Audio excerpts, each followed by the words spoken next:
So yeah, I think my name is Rajiv Ruparelia. I'm the driver of Rajiv Ruparelia Rally Team. Recently come back from Nakuru Rally in Kenya, the KCB Rally. Yeah, it was a very interesting experience. I think Nakuru geographically sits on a volcano. So what is very interesting is that you have many different types of terrain on the rally.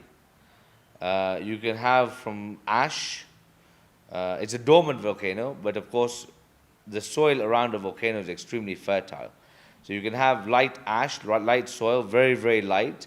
What tends to happen with this soil is when you're driving and you keep doing the same loop, it starts to sink. The other very interesting thing with the Nakuru Rally was the actual volcanic rock that was there. This volcanic rock was extremely sharp. You'd find it on the road, you'd find it just on the edges of the road, and this rock was extremely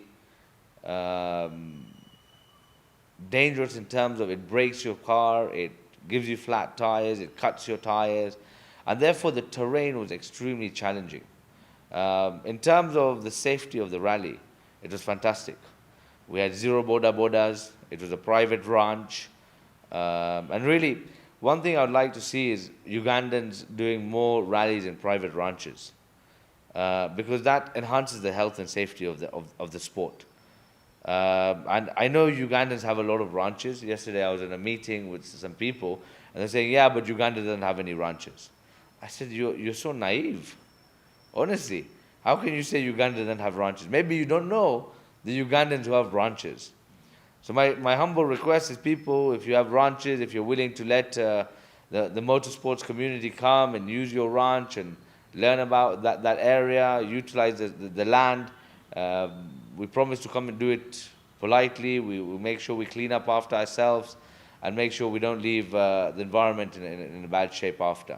Organization was fine. Even just to enter through the gate, you had to register. You had to wear your masks inside the service park. Only limited people were allowed inside the service park. The flow of traffic within the service park was very good. The direction signs were very good. The start and finishes were all extremely good. They had tents for the marshals. You know, sometimes we forget about caring about the marshals. And that's one of the biggest problems. So they had tents for them, so when it was getting hot, they could just sit under the tent. They had an ambulance at the beginning and end of every stage. So depending where you are, how fast. And I think now FMU is trying to engage Ministry of Health to see how we can partner with them to utilize their ambulance network. I know as Ruparelia family and things like that, we previously donated ambulances, pickups and things from Ministry of Health. So we really hope that they'll come back and support the Federation. And this is about growing a community. So the safety aspect is number one. If you don't look after your drivers, who are the entertainers, and you lose your drivers, then you're not going to have any drivers to be entertainers in the sport. It was good when I was not having any issues, but then it was bad when I was having issues, but then it was me who created my own issues. So at the same time, it's just important to really understand what I did that created my problem. Identify those problems, those challenges, and work on them. I think one of the things I've identified is my fitness level. I need to work on my fitness level. It's a paramount in sport. And by the end of the rally, I get extremely tired. So I have a lot of personal development to be doing. I think when the adrenaline is rushing, we got to control the adrenaline rush. See, the first couple of sections, everybody tries to go flat out. And when you do that, what tends to happen is you tend to hit a rock, or you tend to slide off the track a little bit, hit a stump, and just that's your rally over. So I think initially is to control the pace, be aware of what you're doing, and keep it neat. You know, I think a lot of Ugandans go there and they underestimate the terrain. Um, and they're racing with their ego, not their mind. That's the other problem. Well, we've got to race with our brains, you know. We don't just go there to race, put the foot down and just flat out. We go and really, really study what we're doing, discuss what we're doing, how we're going to do it, plan for the rally, do proper planning. These boys in Kenya aren't playing, man. They put more time into planning than anything else. And that is their win. You know, I always say, if you want to be great, it's not the implementation that's difficult. It's the patience and the planning. If you have a 100% plan and you run that plan, and you will always win. The federation is much more organized than us. I think their community is much more organized. I think they also put in the practice. Yeah? When I was doing my practice, they told me I did 6 laps, and they said, you're gonna start wearing out the car. They don't mind about wearing out the car. They have the financial muscle. So I think it's also for us to get out of the mindset of wearing out the car, small things. Yes, we've got to be financially mindful, but there are plenty of sponsors out there that want to sponsor rally drivers. But we need to understand, what is it the sponsor wants to gain from us. You see, we think just because our cousin or our family member works somewhere, but rally drivers need to make themselves into a brand. Most of the people in Kenya are self-sponsored. They come from very wealthy families. But if you asked the previous generation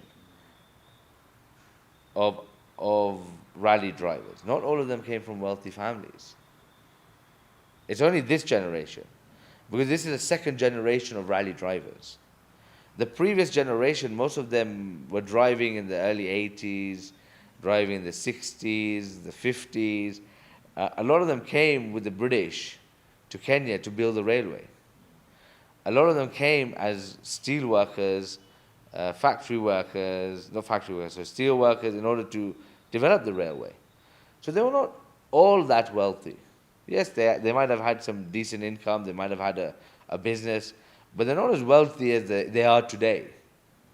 But their passion for everything they do drove them. Yeah, but if we make everything about, yes, money is a very, very important factor, but these guys were creatives. And their creativity is what got them to where the businesses are even today. So I think what is important is actually coming together as drivers, organizing ourselves, practicing more, building a brand out of ourselves that a sponsor wants to sponsor, not that you're begging a sponsor. Now, I think for us, it's really to get into practice again, practice mode. Get ready for Masaka, and also we're going back for the Equator Rally. Yeah. You see, if you're expecting someone to always be number one, I think you're very naive. Not everybody starts at the top.